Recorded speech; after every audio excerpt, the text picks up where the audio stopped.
Hey guys, welcome back to my channel. Guys, आज इस video में हम बनाने वाले हैं designer kurti for 10 to 12 year baby girl.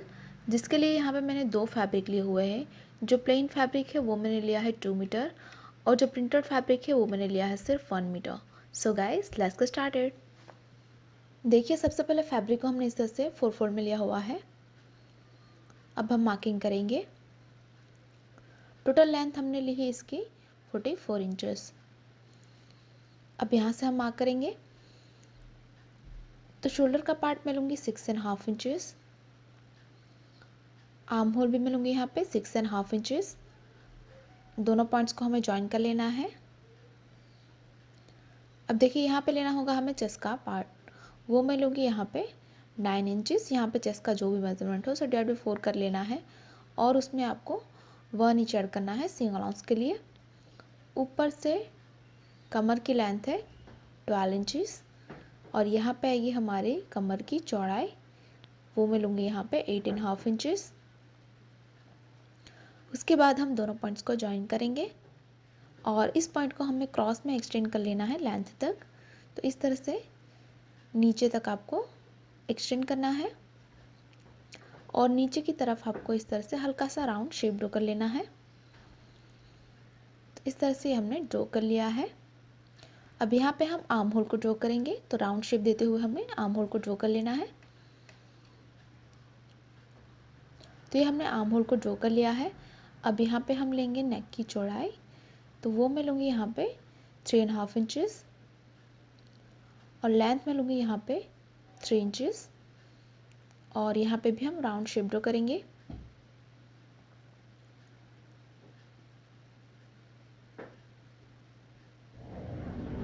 तो इस तरह से ये हमने ड्रॉ कर लिया है। इस पार्ट को हमें कट करना है। तो ये हमने इस तरह से कट कर लिया है। तो इसे ओपन करने के बाद हमारे पास इस तरह के दो पीस होंगे फ्रंट और बैक के लिए। अब देखिए, प्रिंटेड फैब्रिक को हमने इस तरह से 2/4 में लिया हुआ है।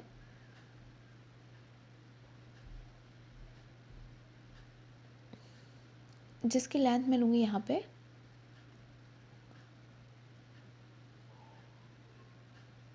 35 इंचेस। तो 35 इंचेस में मैंने इस तरह से मार्क कर लिया है और यहाँ पे हम लाइन ड्रॉ कर लेंगे। ये होगी हमारी लेंथ। अब जो हमने मेन फैब्रिक पे कटिंग की थी उसे 2 फोल्ड करके यहाँ पे रखना है।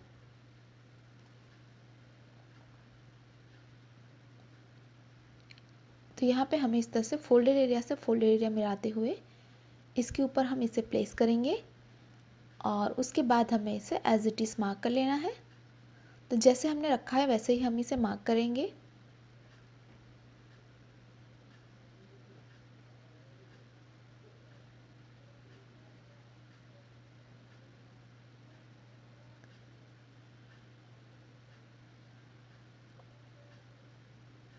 इसी तरह से आपको नीचे तक इसे मार्क कर लेना है।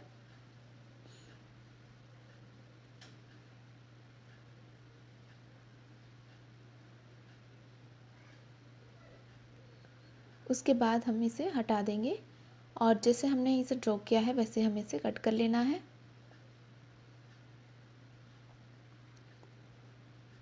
इस पार्ट को हमें कट कर लेना है। तो ये हमने कट कर लिया है। तो इसे हम ओपन करेंगे। तो इसे हमें पैटर्न के लिए यूज़ करना है फ्रंट के पार्ट में। तो इस तरह से ये हमने कट कर लिया है। अब यहाँ पे हमें एक स्लिट तैयार करनी है, जिसके लिए हम मार्किंग करेंगे। तो ऊपर से आपको 14 इंचेस पे एक मार्क कर लेना है और यहाँ पे आपको शोल्डर का हाफ लेना है और यहाँ से हम नीचे तक इसे लाइन को एक्सटेंड कर लेंगे। तो 14 इंचेस के बाद हम इस लाइन को नीचे तक एक्सटेंड कर लेंगे और यहाँ तक हमें कट कर लेना है। तो इस तरह से हमने कट लगा दी है।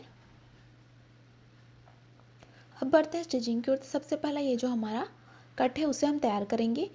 तो राइट के ऊपर इस तरह की स्ट्रिप हमें उल्टी रखनी है। इसी फैब्रिक से हमने स्ट्रिप कट कर ली है, जिसे हम इसके ऊपर इस तरह से उल्टा रखेंगे और दोनों को अच्छे से मिलाने के बाद हम सिलाई कर लेंगे। यहाँ से यहाँ तक हमें सिलाई कर लेना है। ये हमने सिलाई लगा दी है। अब यहाँ पे हम कट लगाएंगे। तो यहाँ पे आपको हल्के हल्के कट लगाने हैं।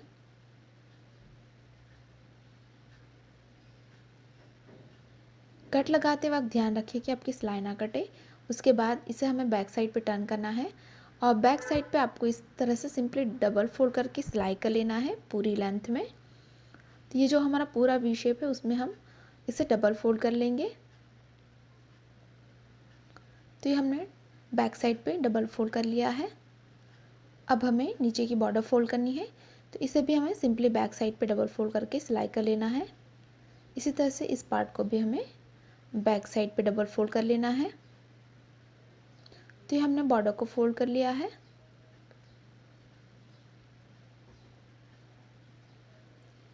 अब जो हमारा फ्रंट का पार्ट था उसे हमें रॉन्ग साइड पे प्लेस करना है।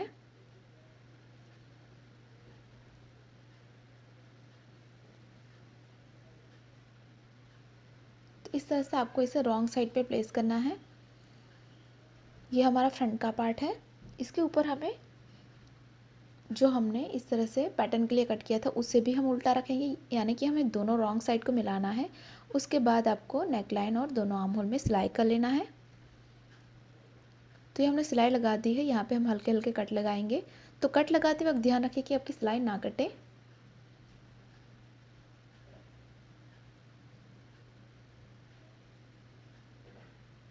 सिलाई लगाने के बाद यहाँ से हम इसे टर्न करेंगे। तो यहाँ से आपको इसे राइट साइड पे टर्न कर लेना है।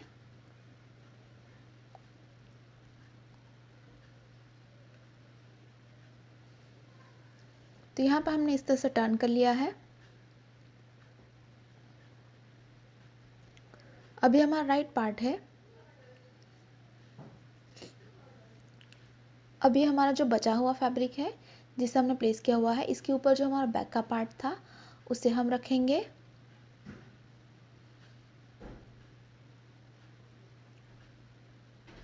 और उसके बाद हमें इसे इसी शेप और साइज में इसे कट कर लेना है।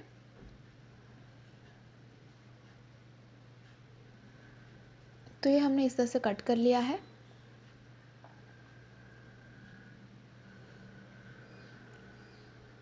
अब हम बैक का पार्ट तैयार करेंगे। तो सबसे पहले इसे मैंने रॉन्ग साइड पे रखा हुआ है। इसके ऊपर ये जो हमने अभी कट किया था उस पार्ट को रखेंगे और दोनों को अच्छे से मिलाने के बाद हम नेक लाइन और दोनों आर्म होल में सिलाई कर लेंगे। उसके बाद हमें नॉचेस लगा के इसे राइट साइड पे टर्न कर लेना है। तो जैसे हमने फ्रंट का पार्ट तैयार किया था वैसे ही हमें बैक का पार्ट तैयार कर लेना है। तो ये हमने राइट साइड पे टर्न कर लिया है। अब यहाँ पे हमें बॉर्डर को अंदर की तरफ फोल्ड करके ऊपर से कवर सिलाई लगानी है। तो ये हमने कवर सिलाई लगा दी है और ये हमारा राइट पार्ट है जिसके ऊपर हमें फ्रंट का पार्ट इस तरह से उल्टा रखना है और यहाँ पे हम करेंगे शोल्डर फिटिंग। तो दोनों को अच्छे से मिलाने के बाद हमें शोल्डर फिटिंग कर लेना है और शोल्डर फिटिंग के बाद हम फिटिंग करेंगे। तो यहाँ पे भी आपको 1 इंच के डिफरेंस पे नीचे तक सिलाई कर लेना है और इस तरफ भी आपको 1 इंच के डिफरेंस पे नीचे तक सिलाई कर लेना है। तो इस तरह से आपकी शोल्डर फिटिंग और फिटिंग हो जाएगी। तो हमने फिटिंग करके राइट साइड पे टर्न कर लिया है। अब लास्ट में हमें नीचे की बॉर्डर को फोल्ड करना है। तो इसे सिंपली बैक साइड पे आपको डबल फोल्ड करके सिलाई कर लेना है पूरी लेंथ में।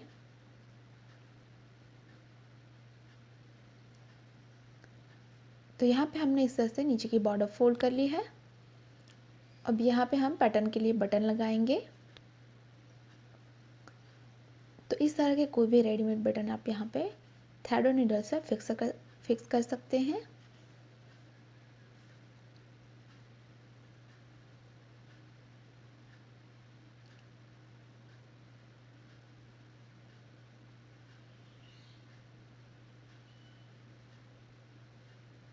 तो इसी के साथ ही हमारी डिज़ाइनर कुर्ती बिल्कुल तैयार हो चुकी है। गाइस, तैयार है हमारी डिज़ाइनर कुर्ती। अगर आपको हमारी डिज़ाइन अच्छी लगी तो वीडियो को लाइक करें, शेयर करें और गाइस, अभी तक आपने हमारे चैनल को सब्सक्राइब नहीं किया है तो प्लीज़ इसे सब्सक्राइब करें और साथ ही साथ उस बेल आइकन पर क्लिक करें ताकि आप हमारे आने वाली कोई भी वीडियोस को मिस ना करें। Thanks for watching. Bye bye.